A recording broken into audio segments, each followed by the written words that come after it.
Good afternoon, everyone. Before we get started, I have just a couple of housekeeping notes. We are recording this presentation, so we do ask that you keep your video and audio disabled. And if you have any questions, we will have time at the end for any questions anyone might have, and we will use the chat feature for that. For those who may not know me, my name is Melissa Dalton, and I am the Public Outreach Coordinator for the Greene County Record Center and Archives. As part of our Archives Month festivities, we welcome you to our third edition of Spooky Tales from the Greene County Archives. This year, we bring you a story of John Fogwell and how bad blood led to his murder. We actually started this series with Harold Igo's ghost stories, and we've been branching out as we've discovered other interesting and ghastly tales in our records. But a little bit about Igo. Igo was a native of Pennsylvania. He graduated from the University of Illinois in 1920s, and he was a newspaper reporter for a brief period in South America. But then he returned to the United States and actually settled in Youngstown for a while. He was attending Yale, and he had a friend there, Paul Trechler, who actually came to Yellow Springs and started teaching at Antioch. And he actually was the one who helped Igo make the transition to Yellow Springs. So he had learned about a position from his friend, and he ended up moving here, and he started actually teaching at Antioch. So during the 1940s, Igo actually wrote a series of ghost stories that were published in the Yellow Springs News. And these ghost stories were based on real events here in Greene County and actually featured real people. However, his stories were all by word of mouth and urban legend. There was a lot of urban legend mixed in with them. So what we've been doing is taking the facts and the myths and trying to flesh them out. So his ghost stories were actually published in 2001 by the Yellow Springs Historical Society as Haunted Houses, Spooky Tales of Yellow Springs. So now that I've given you a little bit of information about how we got into this, I want to go ahead and get started on our actual program. So let me go ahead and Okay, so let's go ahead and set the stage. So the murder of John Fogwell is actually fairly well known in Greene County, and we wanted to share this story. Igo also does make mention of the Fogwell murder in one of his stories called Number 12, The Ghost of the County Jail, from April 22nd, 1943. So it actually details the arrest and hanging of Jesse Ramsbottom, who was actually the focus of our Spooky Tales program last year. But it was the second half of his story that he actually goes into the Fogwell murder. So I'm just going to read the second half of the story to you. It reads, 30 years later, a farmer by the name of McCaslin was accused of shooting a farmer by the name of Fogwell from an ambush near Ludlow. The sheriff found a wad of paper near the shooting, which has rammed home the charge. It had been torn from a child's McGuffey reader. In McCaslin's home, they found a boy's book with a torn page. On this slender evidence, they clapped McCaslin in jail. He was lodged in the same cell which 30 years before Ramsbottom had occupied. McCaslin protested his innocence. He furnished a good alibi too. Folks say he might easily have won, but there was Ramsbottom. In order to break down his story, deputies resorted to the old story of Ramsbottom and his end. Only confess and he might stand a slender chance. Finally, they left McCaslin to his conscience and perhaps to his imagination. Early the next morning, the turnkey was making his rounds and found McCaslin hanging to a strip of his bedsheet knotted above the steel door. And there was a note pinned to the mattress. Ramsbottom, I'm coming. The sheriff laughed, but more than one who heard about it wondered if perhaps the ghost of Ramsbottom hadn't walked through the county jail that night. Okay, so Igo's story, we kind of talk about the key players. So he mentions a McCaslin and Fogwell. Well, in reality, the two people are Fogwell and Richardson. So John Fogwell, oh, give me just a moment here. John Fogwell was John William Fogwell, also known as William Fogwell, and he was a Beavercreek Township constable. The second person is William Richardson, who was identified as having the alias of Richardson, and also you'll find him listed in records as Richardson. So we find him throughout records, just depending on the source, spelled different the last name spelled differently. Richardson was a local farmer, and he and Fogwell were also neighbors, and they had a rather contentious relationship. But before we actually get into that, let's talk a little bit about each individual.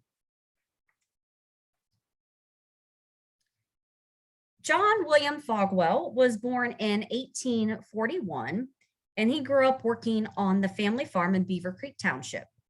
When the Civil War began, Fogwell enlisted with the 94th Regiment of the Ohio Volunteer Infantry, Company E, in August 1862, and he was mustered out in 1865, which we learned from the Civil War enlistment registration record of 1863, which is actually this record right here, and we've got him highlighted here.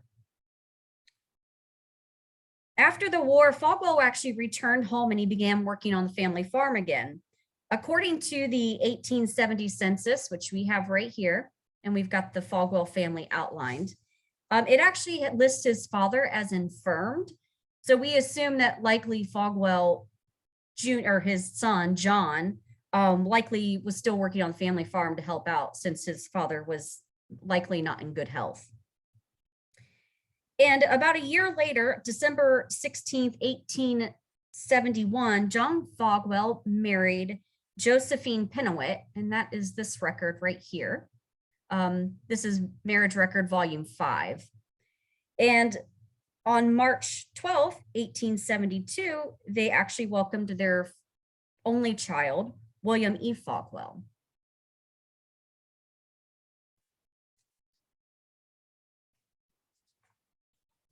William Richardson was born around 1845, and he lived in Beavercreek Township as well.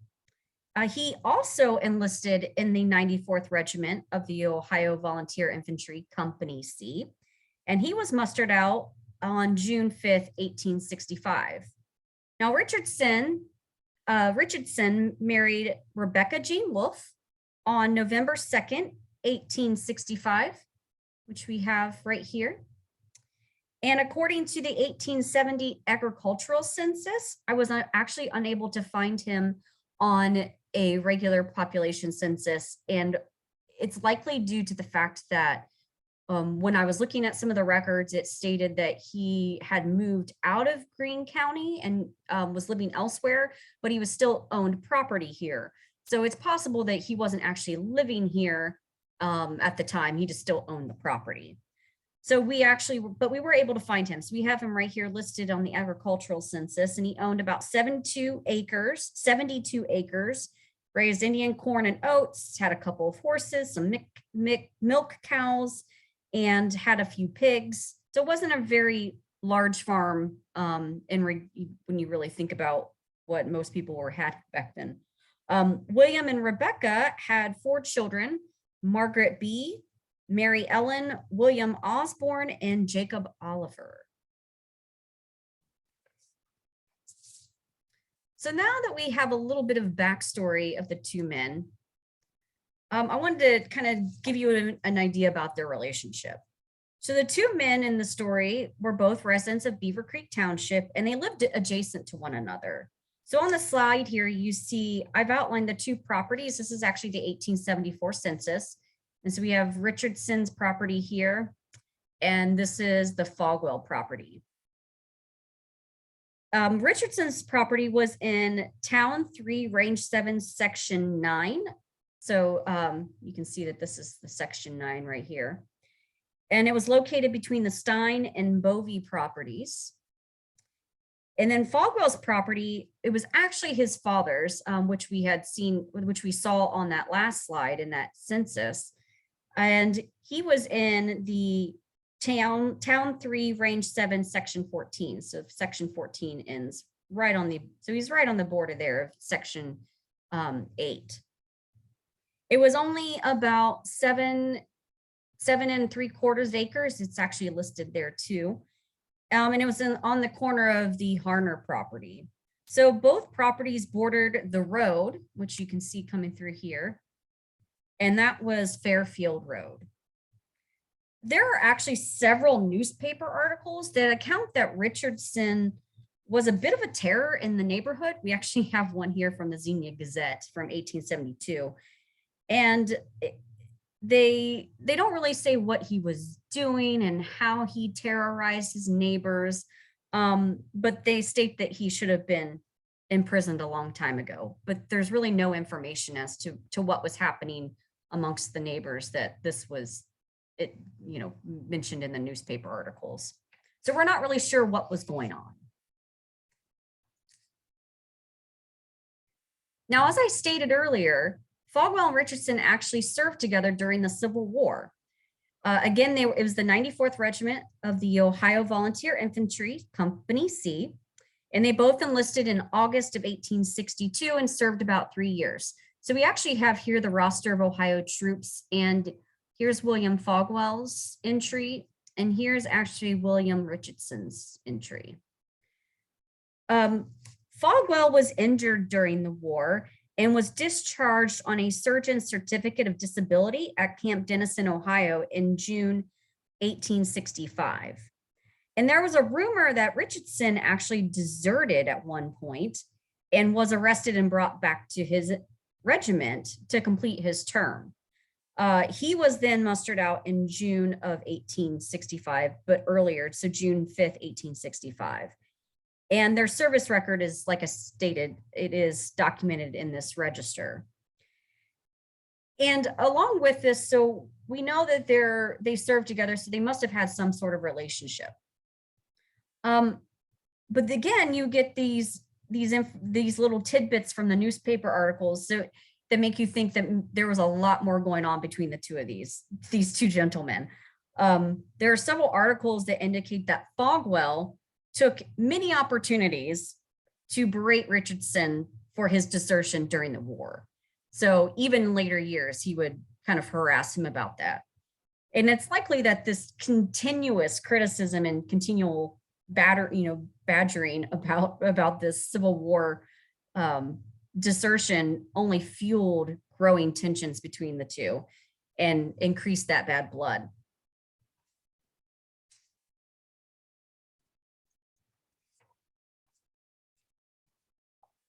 And apparently the tensions continued to rise. On December 29th, 1866, Richardson attacked John Fogwell, and he was then charged with assault and battery. So here we have actually the state record that's from here at the county that indicates this assault charge. The circumstances, once again, of this attack, they were not really known. It doesn't state here what happened, and unfortunately, newspaper articles from 1866 are really hard to come by. So we're not really sure what led up to this assault, and if it was just their continuous, badgering of each other, or what actually happened. But Richardson actually did plead guilty to these charges, and he was fined $20 plus the court costs. So today, that's roughly $375 that he was charged in fines. And that was it. There was no imprisonment, or there was no jail time associated with it, just the fine.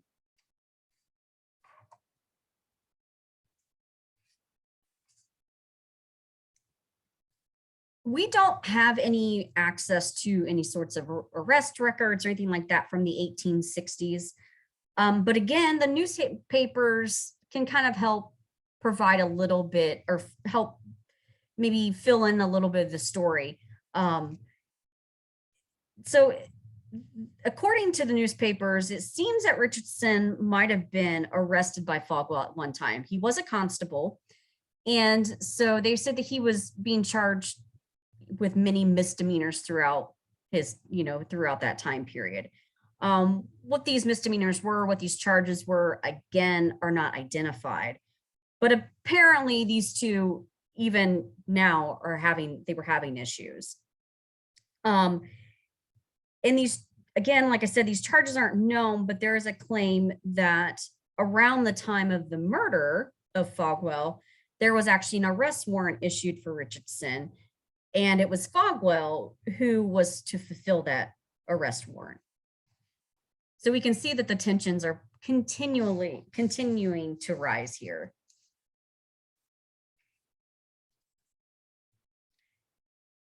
And of course, when the tensions continue to rise, this relationship, this situation was bound to come to a breaking point.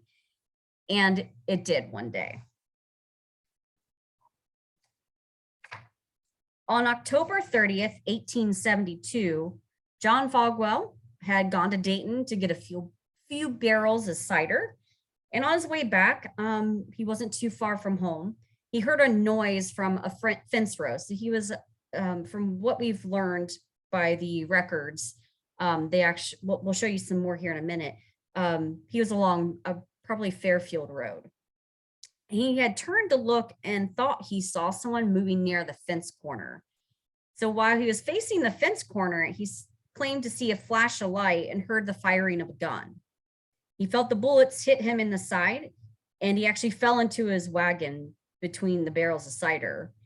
He yelled murder several times, and neighbors came running to his aid. So here we actually see that Igo was right, that it was clearly an ambush. Somebody was laying in wait while they knew that Fogwell was supposed to be coming through there. So they did ambush him.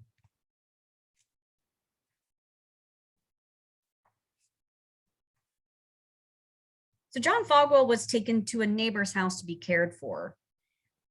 And everyone knew that his wounds were that they were likely going to kill him. So while he was on his deathbed, he gave a statement to the prosecuting attorney. And above, I actually have an excerpt of the statement, but I'm actually going to read you what his statement says. It reads, "Yesterday, I went to Dayton with a load of cider. On my return, I stopped at Upper Alpha. This was about 6:30 in the evening. When I reached a point on my way home, about 15 feet or more south of the culvert and south of Miss Ann Summons' house, I heard a noise in the fence corner on the east side of the fence and on the east or right hand of the road coming toward home. I thought I saw something move in the fence corner inside the fence. And at that moment, I saw a flash of a double-barreled gun. Both barrels were fired, I think, but I'm not positive. I immediately felt the effects of the shot in my side, which so numbed me that I fell down between the cider barrels in my wagon. I then howled murder 4 or 5 times and checked my horses and heard someone running across the field away from the fence. By the flash, I saw William B. Richardson holding the gun. I am certain it was William B. Richardson, whom I saw behind the fence. It was quick, but I am so familiar with his face that I am confident it was he. Think he had a light hat and a yellowish hunting shirt, or round about the same color the rebels used to wear. He was standing at the fence, but I don't know whether the gun was resting on the fence or not, and I don't know whether Richardson was immediately against the fence or not. It was very dark, about 8 o'clock, I think, when the shooting took place, but I can't tell the time certainly. I had no timepiece with me. The noise I heard in the fence corner was at the side and rear where I was, about 2 rods from me and over the field. I consider myself very seriously wounded, am in great misery, and suffer a great deal. I have 1 wound in my right shoulder. I don't know where the others are. Think they are in my side. I believe I shall not recover, but that I shall die of the wounds above mentioned. and I make the statements in view of my death and at the request of Mr. Hawes, the prosecuting attorney. So if that's not enough to convict him, the sheriff gathered other evidence as well. So Sheriff Galtfelter began his investigation in earnest. He took the boots from Richardson and he matched them to the tracks he found in the wheat field. And he claimed that they fit like a mold, and even nail marks and twists in the boots fit precisely with the tracks. Additionally, they found scorched wads of paper along the fence corner, which were likely used to try and muffle the sound of the gun. And these wads of paper were found to match the pages of a spelling book at Richardson's house, which had torn and missing pages. And this is evidence that was noted in Igo's story as well. Also, at Richardson's house, they found gun caps, bullets, bullet mold, and powder in a powder flask, which they also used as evidence against him. Lastly, a neighbor claimed to see Richardson in his house loading a gun. So all this evidence went against Richardson, and he was later indicted. So they actually used some more modern techniques when you think about the matching the footprints to the boot. That was something that they like to talk about a lot even now, that was a little advanced for their time.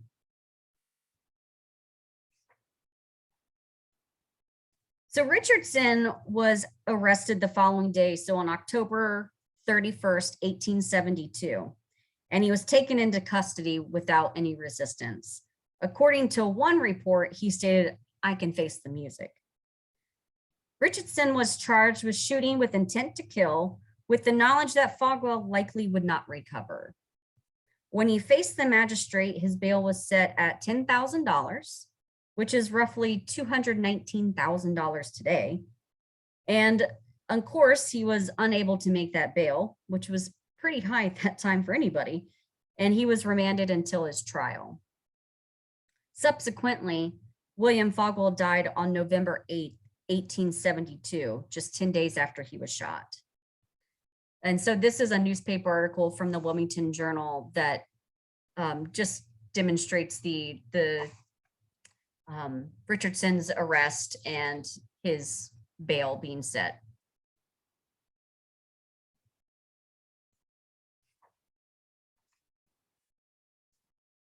So before the trial began, Washington Galloway, who was the surveyor for Greene County from the 1840s through about the 1880s, he was asked to complete a plot map of the murder scene. So we actually have it here for you. This is only a small section of it, but this is the one that actually shows from Richardson's property all the way to the murder scene. So this is where Richardson's property is located. Here is Fairfield Road running through the center here. We have where the paper wads were found, where the wagon where Fogwell was shot, and the culvert which he was speaking of in his testimony. And here's Summons' house. And then we show here he's got a cap box that was found, and here are the tracks. And these tracks supposedly it led all the way back to Richardson's property. And this is where John Fogwell would have lived. And here we show John Fogwell where he died, where he was taken and where he died. So this gives you kind of the main area. Like I said, this is only a small section of this map. But it shows that on this map, they show that wadding paper, like I stated, that cap box, and the hat and the tracks. So those are all those are all evidence that was used against him.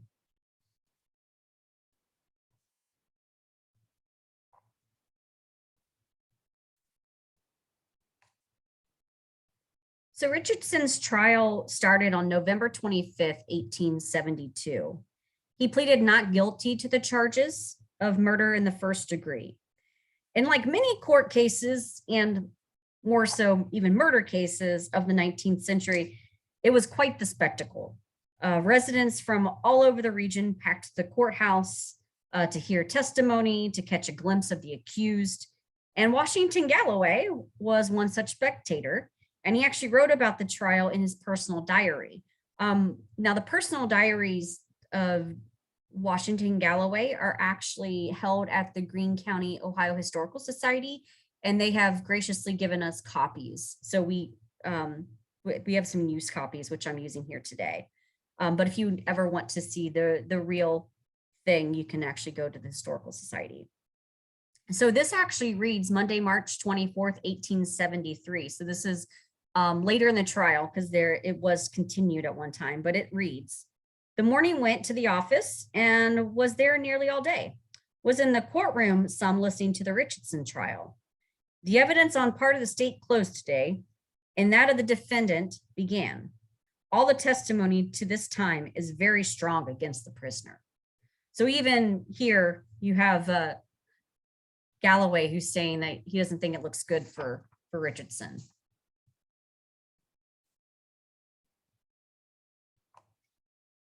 So like I stated, the trial was continued to March, and once all testimony and evidence was presented, the jury was instructed to deliberate. And on March 26, 1873, the jury found Richardson guilty of murder in the first degree.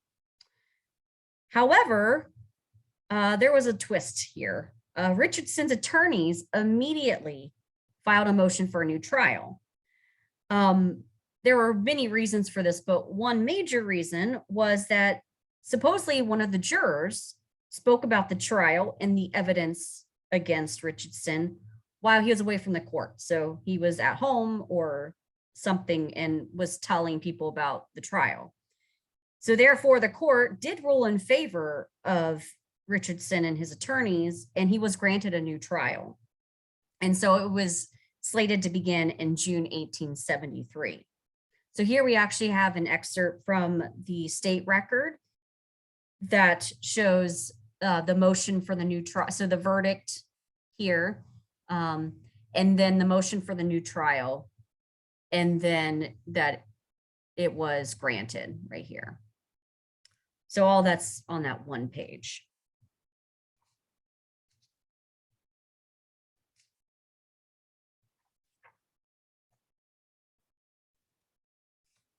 So the new trial began on June 17th, 1873.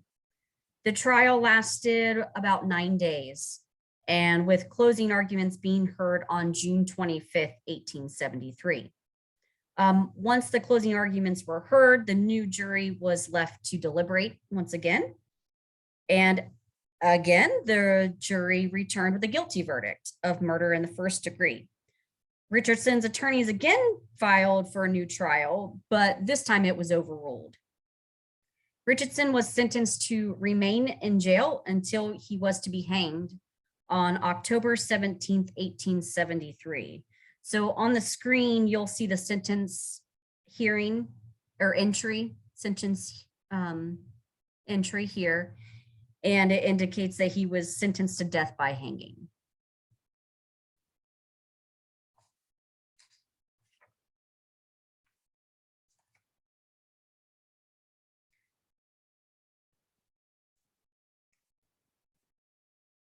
After the sentencing, Richardson actually attempted to escape. Apparently, he was allowed to stay in some of the common areas of the jail during the day. And one evening, he actually attempted to overpower a deputy sheriff by the name of Harvey Kyle. The story is that Harvey Kyle was actually wounded during the Civil War, and he actually had one of his arms amputated.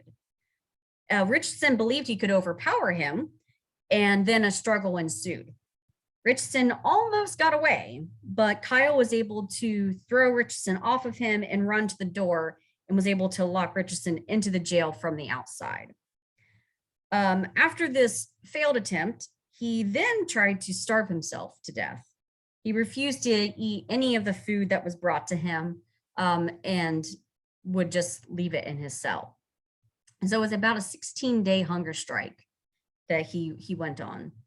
And according to this article, which this is probably one of the few that actually spoke of not really support for Richardson, but that maybe the conditions of the jail weren't so great. And so they didn't really, it wasn't a surprise that he tried to escape or go on a hunger strike.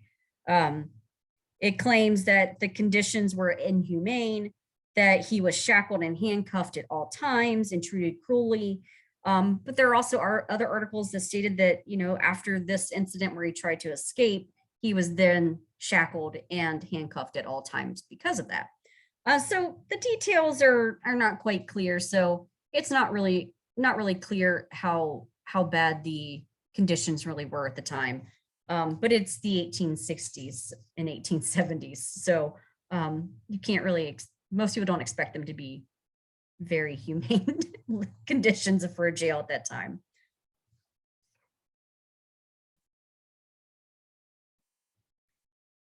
So on August 29th, 1873, after his unsuccessful attempts to escape and at starvation, Richardson took his own life.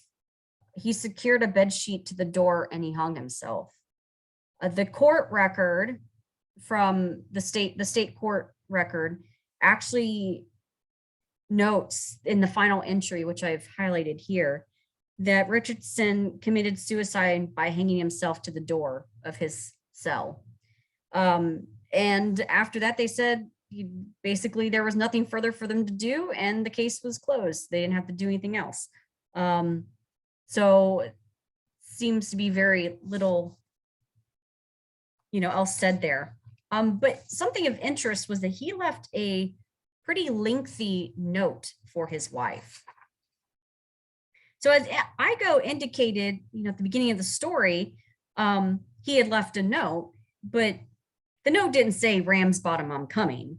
Instead, it was a very lengthy letter that he addressed to his wife that was later published in the Xenia Gazette on September 2nd, 1873. And the letter was written at various times during his time in prison. And it spoke of his love for his wife and for their family. Of greatest interest is that he claims to know who killed Fogwell, but that he never told her or the authorities. He states in a letter, "It is as I told you. It is death to me to tell and death the other. So as it has went this far, let it go. I hope that I may be able to hold out. The last words I'll say to you are, I am innocent. Tell the children my own temper done it."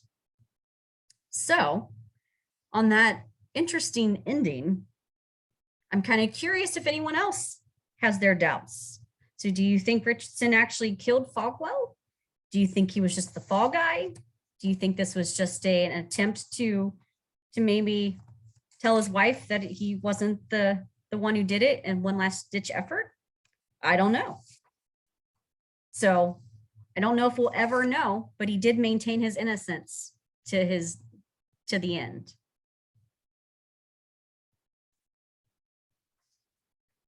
So that is the story of John Fogwell. So we hope you enjoyed the presentation today.